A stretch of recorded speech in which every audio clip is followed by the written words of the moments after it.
Il quarto episodio stagionale della sfida, che è stata negli ultimi 3 anni la finale scudetto, è un match di grande importanza in chiave classifica. Bologna e Milano ci arrivano con lo stesso numero di vittorie e con la voglia di avvantaggiarsi nel duello per il fattore campo ai playoff. Meli che sbaglia il primo tiro della partita, rimbalza un attacco di Voigtman, subito Napier da 3, ha chiuso con un tiro decisivo la gara con il Partizan. Schengelia vuole l'alto basso per Dunston che ha accoppiato, lo passaggio di tocco splendido di Hackett nell'angolo per Abbas, tripla e sorpasso. Milano -1, Abbas si sente caldo e ne mette un'altra, scatenato Abi Abbas. Schengelia serve Dunston al gomito, attacca Voigtman, spallata, aiuto di Ricci, riapertura al Cordinier, extra pass, Paiola, tripla molto ben costruita e realizzata dalla Virtus con Paiola. Miki ruota sul tedesco, serve Mirotic, subito tripla di Nikola Mirotic in faccia ad Achille Polonara.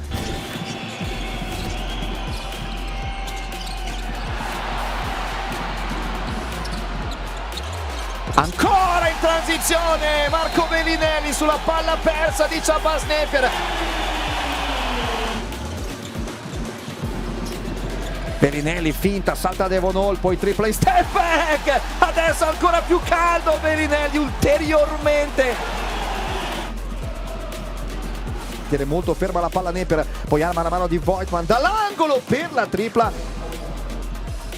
Melli che torna da Napier, Voigtman si avvicina per portare il blocco, Schengelia ruota sul prodotto di Connecticut, Voigtman rimane esterno perché Napier vuole sfidare Schengelia con il tiro in step back. Abbas Napier, una delle sue specialità. Il 23 della Virtus, Napier corre in transizione, davanti soltanto Polonara, lo batte, va al ferro ma sbaglia, chiede l'interferenza che non viene fischiata, riparte Hackett, anche lui in campo aperto, grande sgroppata di Hackett che va fino in fondo a segnare. Polonara che ha un vantaggio di centimetri, attacca a centro area, aiuto di Voigtman che lascia libero Schengelia. Just trying to keep executing like we did in the first half, play aggressive, follow the coach's game plan. Fuori Lundberg e fuori Abbas, rispetto ai 5 iniziali ci sono Schengelia e Dunston, ma a muovere la retina è subito un grande Marco Bellinelli. Blocca, sul cambio rimane accoppiato a Bellinelli, vuole prendere posizione, Bellinelli gli è davanti, grande palla di Napier per Mirotic. Schengelia cerca uno scarico per Lundberg, extra pass, Bellinelli la mette per terra per evitare i falcatori, un palleggio e poi la tripla. Mirotic che lo fronteggia, gli tira sopra Nikola Mirotic, una macchina. Segue Schengelia che torna dal playmaker, Miki porta il blocco molto aggressivo su low, Hackett libera Schengelia per la tripla e il Giorgiano ne mette a segno un'altra. Flaccadori lo attacca, la perde, la raccoglie Ricci che punta il suo mirino e segna una tripla pesantissima sulla sirena del terzo quarto.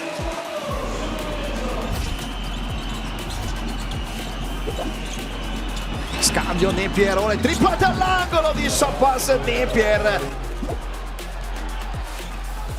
Sceglie alla fine lo scarico per Lundberg che deve forzare il tiro allo scadere di 24 secondi, sbaglia, ma c'è un gran rimbalzo in attacco di Polonara che serve Daniel Hackett, tripla bersaglio per il nuovo +11 Bologna. Lundberg penetrazione, Polonara extra pass, ancora Hackett a 3, ancora l'asse Polonara Hackett.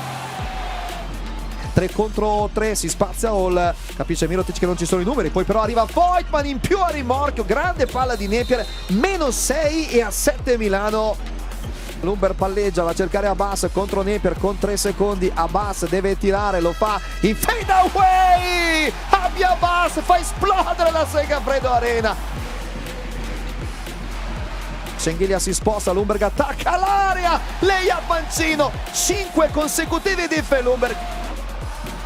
Finisce così la Virtus Segafredo Bologna, batte le Asset Emporio Armani Milano 84-75. No, era una partita importante per noi, sicuramente da vincere dopo le ultime sconfitte sia in Eurolega che in campionato. Sicuramente giocare in casa con i nostri tifosi ci ha aiutato, abbiamo cercato di essere aggressivi fin dall'inizio, quindi tutti quanti protagonisti, un'ottima vittoria di squadra e continuiamo nel nostro percorso. Non è successo nulla, non è arrivato nessun trofeo, però sicuramente è una partita importante da vincere.